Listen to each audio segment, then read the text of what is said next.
Welcome to another episode of Jim's Allotment Garden.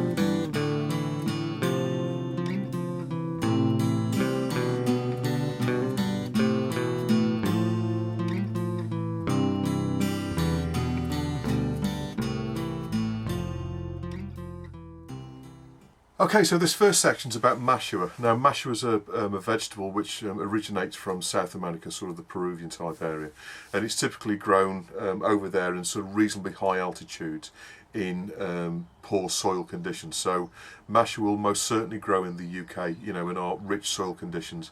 It will grow well, and it's in exactly the same family as nasturtiums. Now, if you've ever grown nasturtiums, which are quite common in the UK and Europe, you'll notice that the leaf is quite round with the stalk going into the middle of the leaf, so it's quite distinctive. With nasturtiums, you can grow you can eat the flowers and also the leaves like a salad. With Mashua, in exactly the same way, it's edible, and basically the part that you eat is the root. Now, the root is like very similar to a carrot in shape, so it's sort of halfway between a carrot and oca, where it's like a fat carrot which grows underneath the ground, and these are the parts that you grow the plant from. So if you want to grow the plant, what you need to do is buy these sort of corms that grow underneath the ground, and then they'll shoot just like a potato does, and then you plant those, and then they basically multiply under the ground at the end of the season, when the plant starts to die back. So what I'm going to be doing today is actually digging up the Mashua corms out of the ground. This is the first time that I've grown Mashua this year, so it's been a bit of an experiment, but I have been looking, and from an eating point of view, I've had mixed reports. Some people don't like them, some people really do like them, so I've had mixed reports. But basically, you can eat it raw, and it's got like a peppery kind of taste to it, and you can grate it or just eat it like sort of shred it and just eat it like that if you like. Or you can cook it, you can roast it, boil it, or you can put it in stews and things like that. But it is used in Peruvian cooking as like a staple, like we would, like a starch, like we would use potato or rice, etc., or wheat. This is used over in the sort of the high altitude parts of this sort of South America, if you like. So I'm going to dig them up now so you can see them. Now I'm going to, as I say, this is the first year I've done it, so I've never eaten them before myself. So what I'm going to be doing over the next few weeks is trying a few different methods of cooking them, just to see what they're like. And I'll be perfectly honest with you, what I'm going to do is cook them, eat them, and then see what they're like. If there's no way of cooking them that I like, I probably won't grow them again. But it's been an experiment this year, just so so I can share with you, the experience of growing it. As I say, if I don't particularly like them, I may well not grow them again. But it is a very pretty plant, to be honest with you. So even if you don't grow them for the the roots, you can grow it as a very sort of ornamental or sort of decorative plant, and as it grows up things and sort of grows up to kind of 6 foot, you can most certainly grow it up a fence or something like that in the garden as an annual. Even though it's a perennial, obviously it'll grow the vines up, and then at the end of the year they die off. So it's similar to grows similar to sort of runner beans and climbing beans and stuff, but at the end of the year it does die back down to the roots, if you like.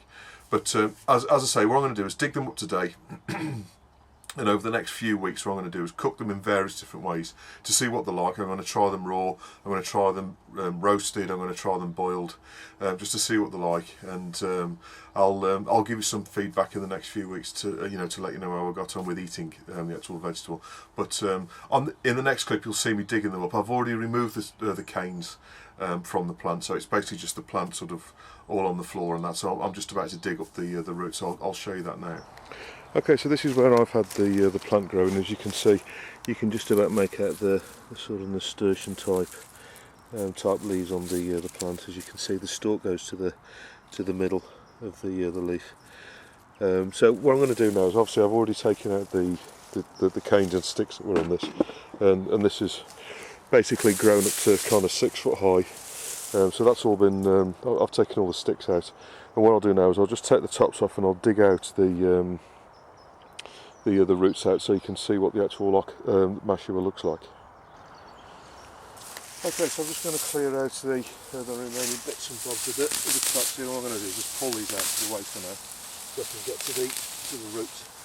Now what I did do, because these are like nasturtiums, I was concerned that these top parts would be edible to rabbits and that, which we do get over the allotment. So I just put this sort of wire fence around the bottom. I'm just going to remove that now as well. So those are the tops basically, which we don't need. And these are the bits of wire that just protected the bottom.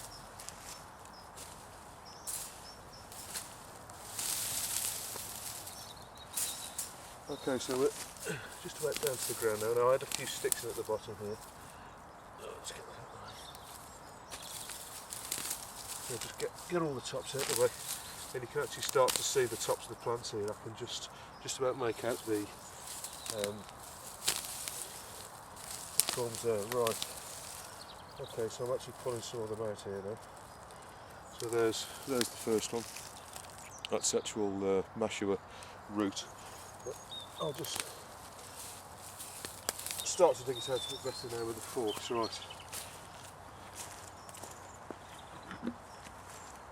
So what I'll do is I'll start at this end here. Hopefully I'm just about on the camera. Yeah.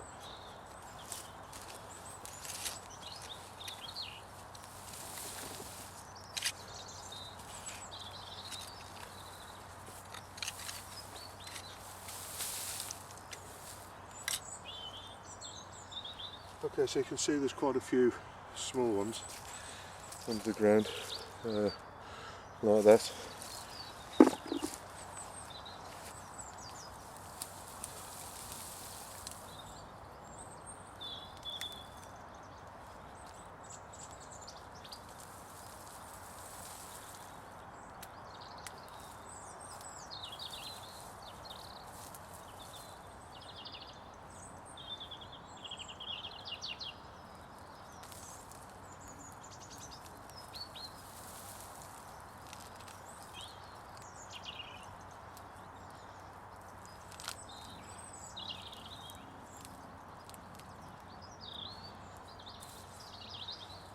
Okay, so from one root, well again there's quite a few that sort of look kind of like that, there's some fatter ones as well, but there seems to be quite a few sort of small ones that look like that. So what I'll do is I'll just continue to dig the rest of these out. There's quite a few over here, so that's what they look like in the bottom of the bucket. I'll get them all out, and then I'll show you what they all look like.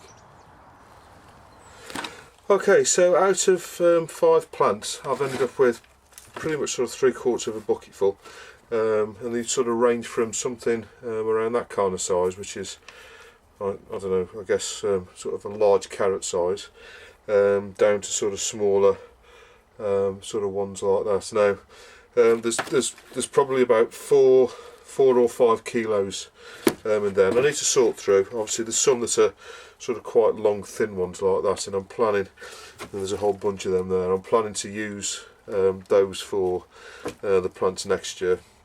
And then there's these more sort of bulbousy ones that look sort of like that. Now what I need to do obviously is wash these off, and sort of clean them up and have a look at them once they're clean. But that's kind of the average size one, I'd say. You know, there are smaller ones. What I'm going to do is wash these off. Some of them are quite, looks a little bit like ginger, to be honest with the way it grows. So you get the main structure, and then you get these smaller ones growing sort of off the side. But what I'm going to do is, as I've explained, I'll wash these off, I'm going to keep these ones for planting next year, to see if they will grow as a plant, because obviously that's a tuber there, and hopefully that will grow into a plant next year. So I'm going to plant that in the spring to see how we get on with that.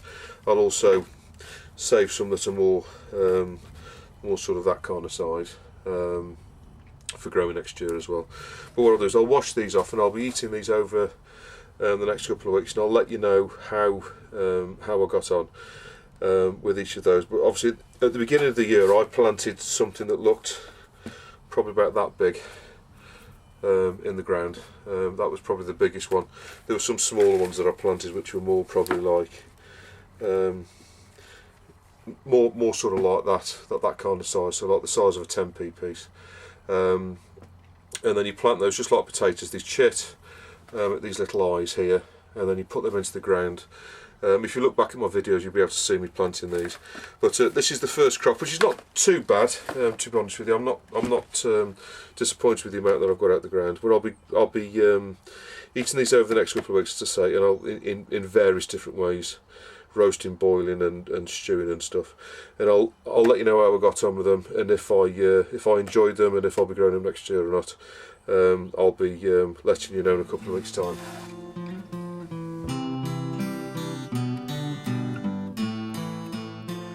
Okay, so I just want to go through the financial sort of side of the allotment. Now, Andrew Lee put a comment on the channel 2 or 3 weeks ago to say that he always makes a loss at the allotment, and I'm not quite sure what setup he's got and how big his allotment is, but I just wanted to go through you know, sort of how much the allotment costs me, what I buy every year, and what I've done is I've done a running total. I sort of do this every year, just to see sort of where we are, and sort of what I've spent and what I've produced on the allotment. So now this, before we start, I must say this is not complete. I've only got basically what I've cropped so far, and there's still quite a lot of stuff in the allotment. Obviously we've got the Allotment, we've got the Mashua, the Ocker. The kale is a big one, and also we've still got various bits and bobs to take out the allotment, and other things that I have harvested and just not put on here. Things like the birdhouse gourds, for example, they're not on here. Now, with regard to just for example the kale, and a big thank you to Richard Sydenham. He provided me with the seeds for the kale this year. Now, if you go to a supermarket, a bag of kale is about £2, and that's a reasonably big sort of bag. Now, I've got somewhere in the region of, I've not counted them, somewhere like 30 kale plants out there, and I'd say on each plant, if I was to sort of shred them up and bag them up, I would probably make about 4 bags from each plant, without the plant growing, just what's on there now, because if I start to pick the leaves off, other smaller ones will also grow as well, so it's kind of difficult to estimate really. But for each plant I'm at least going to be able to fill 4 bags, which is £2. So each plant, for example, is £8, and I've got 30 plants, so if you multiply 30 by 8, that's how much money's worth of kale I've got in the allotment. So it's quite easy to calculate stuff. But what I'll do is I'll just go through basically what I've spent, what it cost me, and then what I've harvested this year, and that's working from January all the way to December, which is why I've not finished yet, because there's still stuff to harvest, sort of thing. There's still sort of parsnips, and there's beetroot, and there's all sorts of things down the bottom end which I've not sort of even started to harvest yet, to be honest with you. So, what does the allotment cost me? First thing obviously is the allotment fees, and that was £55 this year. I bought £25 worth of seeds in total from the Allotment Society, and that was also compost. So compost and seeds, I spent £25, and that's the Tamworth Allotment Society. I bought £12 worth of seeds from Wilco. I bought £30 worth of the fence pins, the steel poles from the Black Country Pins, which I've been using to hold up the brassicas and the tunnel and all that kind of stuff. I bought a further £12 worth of compost from the Allotment Society in Tamworth. On eBay, I bought the Ocker, the Mashua, and the Coloco tubers. Also Tina and Jason sent me some from down in Essex. I bought the birdhouse gourd seeds over eBay for £1. I bought a electric pond pump to empty the barrel at the bottom because the other one had burnt out. I bought some bloodfish and bone meal from Stourbridge for £3.50. I bought bolts for the greenhouse, which were £2.99. Aluminium hinge to do that window from B&Q, and then tomato feed, which is what I was waiting for the Comfrey T2 to do. I bought some tomato food, some from Tesco's and some from our local garden centre, and I bought some further seeds from our garden centre for £4.95. Now in total this year, with all of that, and that is literally everything that I've bought this year, that comes to a total expenditure of £200 and 95 pence. So I've spent £200 and 98 pence on the allotment, the various bits where I've just listed. So that's how much I've spent. How much I've saved, so from sort of January, I've got January, February, March, kale, which was the kale that I grew last year, so that's £48 worth. Parsnips, which I harvested in January and February, came to £24 worth if I'd have bought them in the supermarket. Spinach was 4, 8, 12, £16 worth. Purple sprouting broccoli was only £1 because if you remember the birds ate that for me, bless them. Strawberries is always a big winner. There's strawberries was 2.5, 5, 6, 7, 8 kilos, 8 kilos, 9 kilos, 10 kilos. Just over 10 kilos of tomatoes, and I've tomatoes actually work out at £10 a kilo if you buy them in the shop. Raspberries work out at £12 a kilo, and there's various raspberries here, but it looks like somewhere in the region of 5 kilos of raspberries. Climbing beans, there was 3, 4, 5, 6 kilos of climbing beans, and they work out at £5.32 a kilo, and that's an average between Tesco's, Morrison's and Asda. So what I do is I work out the average of the cost between those shops. They're typically about the same, but I always work out the runner beans. They're £5.50 a kilo, and there's 2, 8, 12 and a half, 16 and a half, 16 and a half, 24, almost 50 kilos of runner beans. Potatoes, there's lots of potatoes, but the potatoes in total, I haven't got the cost per weight here, but the potatoes I worked out at £379 worth of potatoes, and that's some that I haven't even harvested yet. What I've done is I took out the first 4 rows, weighed what I'd got there, and then worked out how much that would cost me from a shop, and then obviously I multiplied that by 3 because I've got 12 rows of potatoes.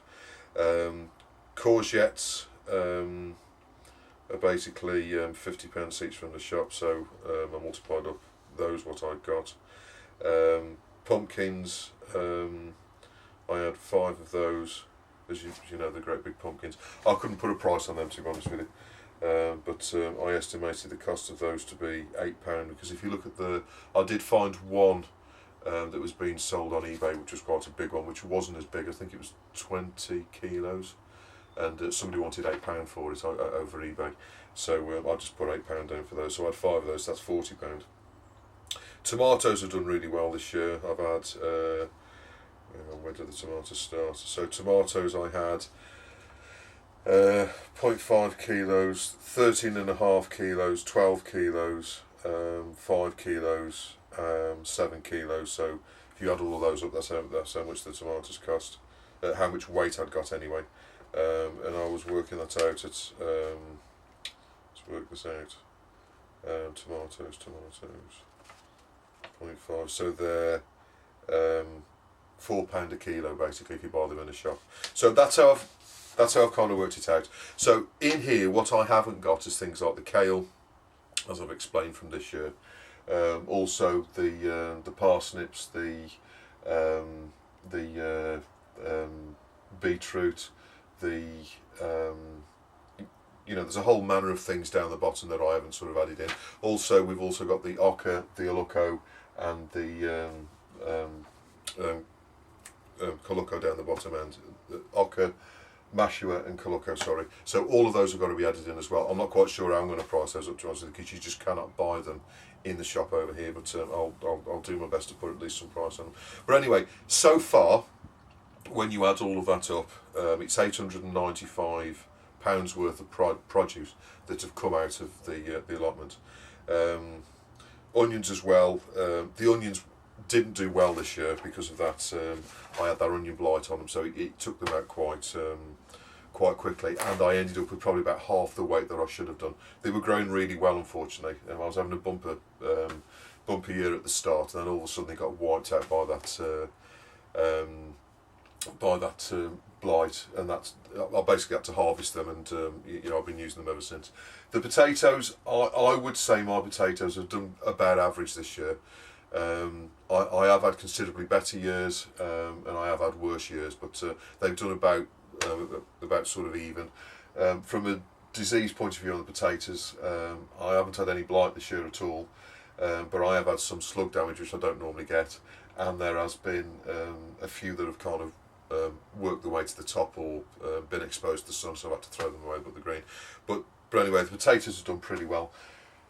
Strawberries haven't done particularly well, raspberries haven't done particularly well, but they've done okay, most certainly. But obviously the strawberries have been there now for 3 years, so I'm not expecting them to do brilliantly.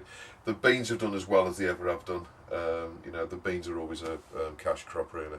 But when you add all of these things up, and obviously the one comment that I did say is you have to grow stuff that you're going to eat. There's no point you growing loads of something if you're not going to eat it and you're just going to give it away.